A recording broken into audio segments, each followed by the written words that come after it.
November is a tough month. It sits between the endless excitement of summer, yet also sits in a superposition before December.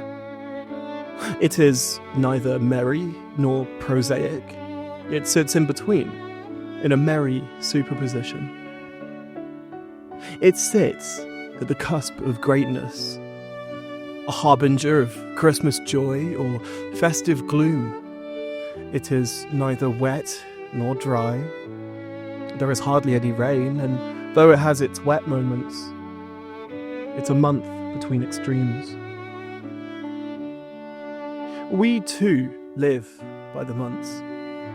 The new year harkens the meeting of old friends, rekindling of promises long forgotten, and of time wasted over the course of the year.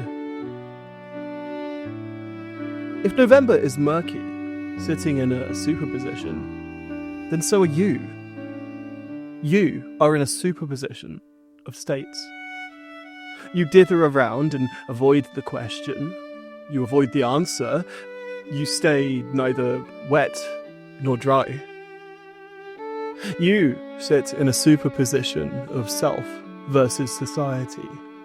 You versus them. Us versus you. The question is, are you against the aggregate or for it? Moral wetness is easy. It drowns you. But how deep do you have to go before you realize you've gone too far? That your individual actions are culpable and the reason for sadness, the brokenness of the world around us. I'm not saying this to make you feel bad or guilty.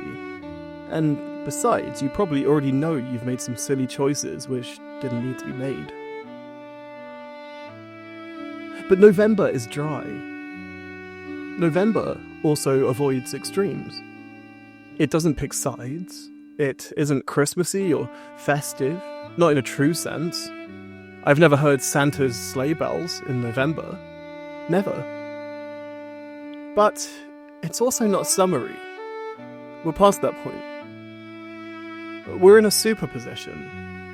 You are in a superposition. Not quite winter, and not quite summer. Not dry, but not wet. Not yet, anyway. You can drown in the aggregate and follow the crowd, or tread bravely and carefully, and do your own thing. Drown in a sea of choices that other people dictated to you, or live freely and choose what you want, knowing how it affects people.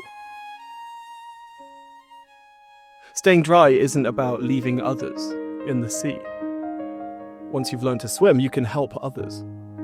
Doing the morally best thing isn't about following crowds. It isn't about escaping culpability and running for the hills. It's about lifting each other up. Is your choice lifting someone else up? The small choices add up, from the smallest of actions to the greatest. Each has an impact. Choose how you collapse your moral superposition carefully. Be like November, the peak of greatness. Lift others up. Collapse your superposition wisely.